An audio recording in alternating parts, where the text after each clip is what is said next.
Sino yon? Buksan mo nga. Ma, si Carla po. Carla? Umuwi na siya? Papasukin mo. Carla, anak, pumasok ka, butit na padalaw ka rito sa Laguna. Hindi ka man lang nagsabi. Sino yung batang dala mo? Ma, Pa. Carla, tinatanong kita. Sino yung batang dala mo? Ma, I'm sorry. Hayaan niyo po kong magpaliwanag. At alam mo ang tungkol dito, Lita. Nakiusap po siya sa akin na huwag sabihin sa inyo. Diyos ko! Carla! Hindi mo man lang inalalang kahihiyan namin! Ano bang iniisip mo? Paano mo nagawa sa amin ito? Binigo mo kami ng mga magulang mo! Patawarin niyo po ako. Sino ang ama ng bata? Carla, sabihin mo na. Si Joseph po, kaibigan ko. Mapapatay ko ang lalaking yan. Tama nga sila. Kahihiyan lang ang idudulot mo sa pamilyang ito. Kailanman ay hindi ko matatanggap yung bastarda mo.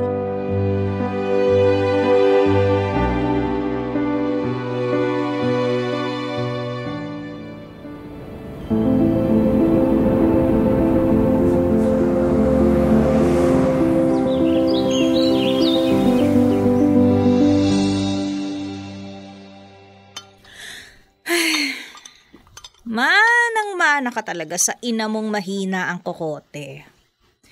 Masaya ka na dyan sa pabarya-barya mong kita sa pagkanta at pagsali sa mga contest. Pero tita, gusto ko po ang ginagawa ko.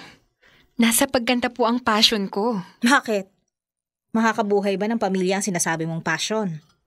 Ako, hindi nagkulang ng paalala sa'yo, ha? Baka matulad ka sa nanay mong kinamatayan na lang ang pagiging patapon ng buhay.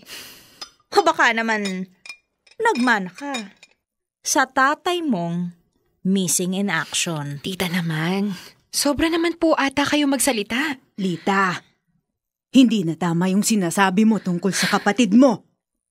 At ikaw naman, Leia, may punto naman ang tita mo.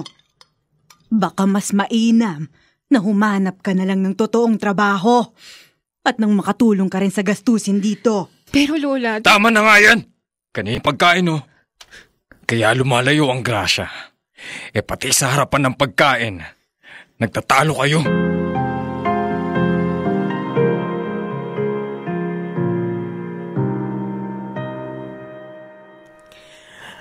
Alam ko pong nabigla kayo sa pagdating ko. Kaya pasensya na po kung ngayon lang ako nagpakita sa inyo sa loob ng maraming taon. Namatay ang anak ko. At naiwan ang anak nyo sa poder namin. Ngayon mo pa nakuhang magpakita? Matapos mong takasan ang responsibilidad mo sa mag-ina mo. Natakot po ako. Natakot? Tignan mo nga naman ang katarantaduan mo! Matapos kang magpakasasa sa anak ko, sasabihin mo sa akin natakot ka? Dindo, kumalma ka. Sino po siya? Anak, ikaw na ba yan? Ang laki mo na. Huwag mo siyang hahawakan. Kung ayaw mo magkagulo tayo rito. Ano po? Ikaw ang tatay ko? Ako nga. Patawarin mo ako, anak. Patawarin mo ang tatay. Bigyan mo sana ako ng pagkakataon para bumawi at magpakaama sa'yo. Tumayo ka nga dyan. Nagsusumamo po ako sa inyo. Naniniklohod na. Sana mapataon niyo po ako.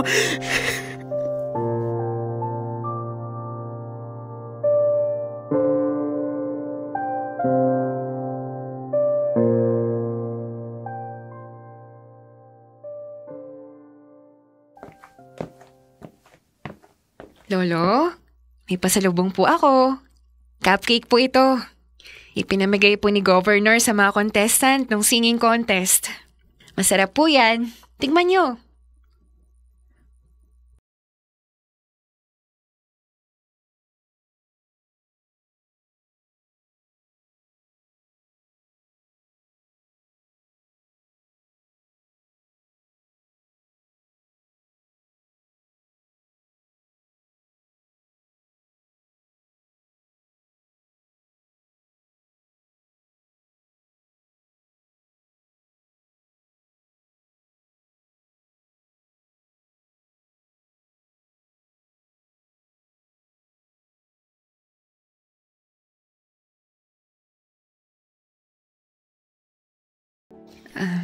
Lola, Bakit?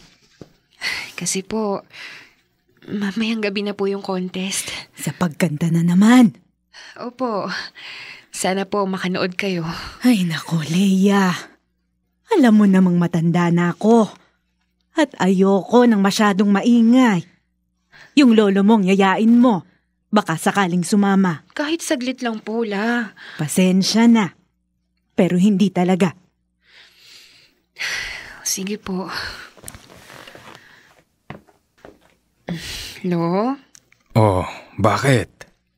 pwede niyo po ba akong panoorin mamaya sa finals? Hmm. Pampalakas lang po ng loob. Ay, masakit na ang tuhod ko. At hirap nang makalakad. Hindi ko na kayang pumunta sa mga ganyan.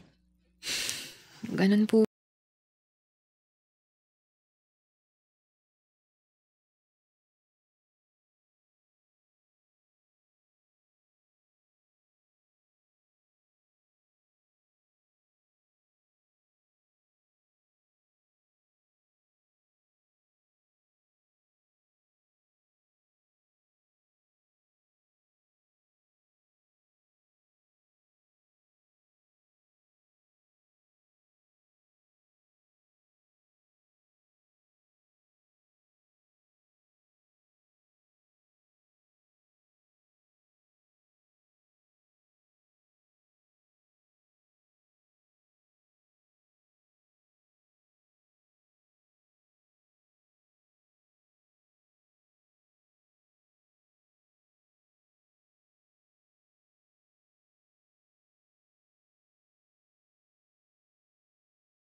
Po akong kinukuha. Ang kapal na mukha mong pagnakawan ako? Yan pa ba ang igaganti mo sa amin sa pagpapalaki namin sa'yo, ha? Tita, ano ba? Hindi ko ugaling kumuha ng gamit na pagmamayari ng iba. Lita! Leia! Ano ba yan? Ba't kayo nagsisigawan? Dahil ninakaw ng babaeng yan ang pera ko! Lola, maniwala po kayo. Wala po akong kinuha kay tita. Hindi ako magnanakaw. Tumigil na nga kayo! Hindi ba kayo nahihiya sa mga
Pwede ba tayong mag-usap?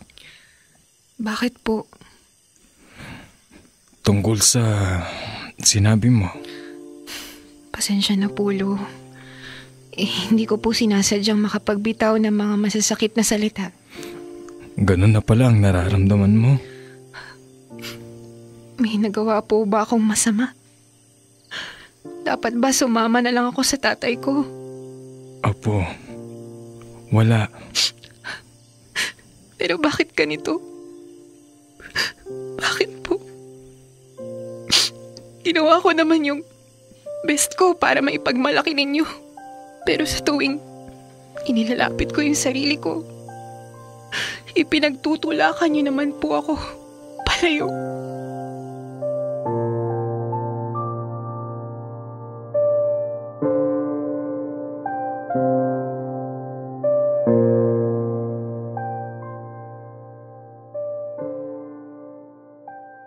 Dear love, simula ng gabing yun, nagbago si Lolo. Dati siyang mailap at malayo sa akin. Pero ngayon, ay nakakakulitan ko na siya. Siya ang naging sandalan ko sa tuwing may pinagdaraanan ako. Masarap pala sa pakiramdam na magkaroon ng kakampi. Naging masaya ang lahat hanggang sa...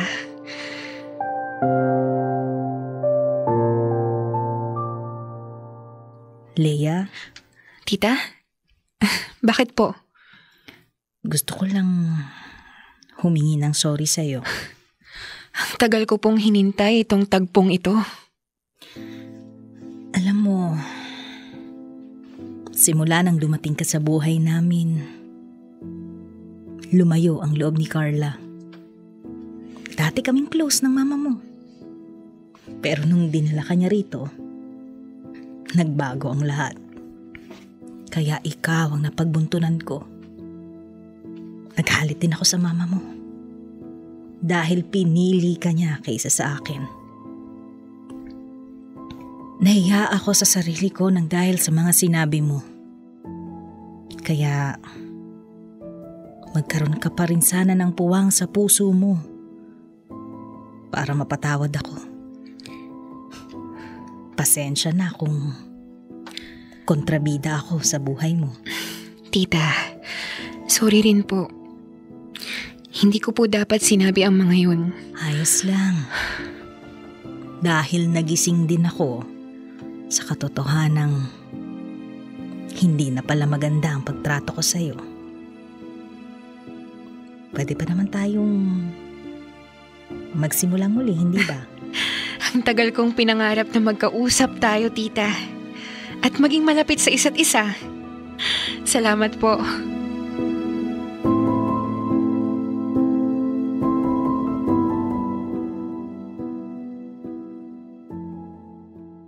Paniguradong magugustuhan ni Lolo tong tsinelas.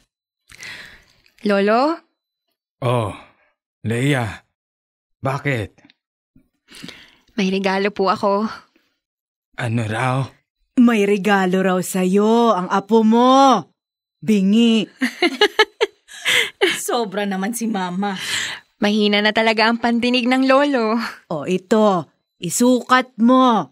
Tsinelas. Galing sa apo mo. Galing sa'yo itong tsinelas? Opo, Lo. Galing sa premyong napanalunan ko. Naisip ko kasi na regaluhan ka ng tsinelas. Dahil nagpapaltos na yung mga paa mo, dyan sa luma mong suot. Sakto nakita ko to kaya binili ko na. Oh, sige. Susukatin ko Ilakad mo sa labas. Ano raw? Ilakad niyo raw po sa labas, Lo. Oh, sige.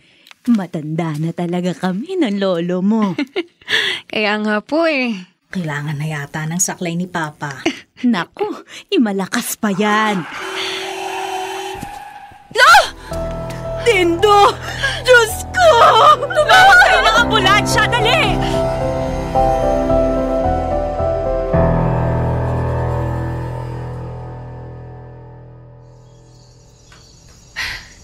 Lo, miss na kita. Ang daya mo Iniwan mo na kami agad. Hindi ko inakalang ito na pala ang una't huling regalo kong mabibigay sa'yo. hindi ko rin makakalimutan ng sabihin mo sa akin na ipinagmamalaki mo ako. At malayo pa ang mararating ko. Salamat, Lo. Dahil ikaw ang tumayong ama ko. Na kahit sa sandaling panahon ay naiparamdam mo sa akin na may kakampi ako. Baunin niyo po ang awiting kong handog para sa inyo. Sana'y ikaw muli makita ko damhin ang tibok ng puso mo.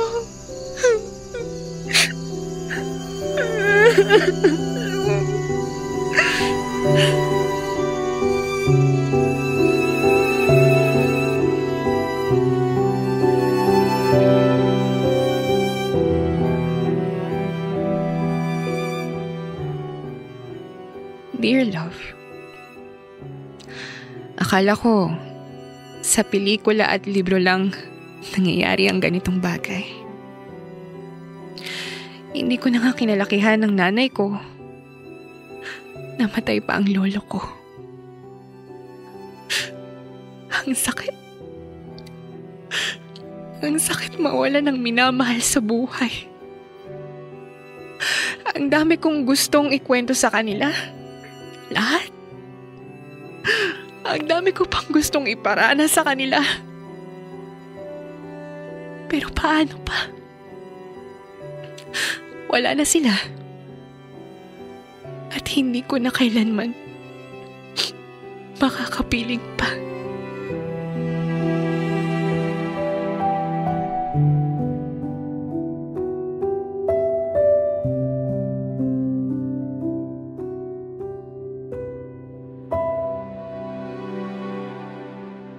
Kailangan pa bang i-memorize yan?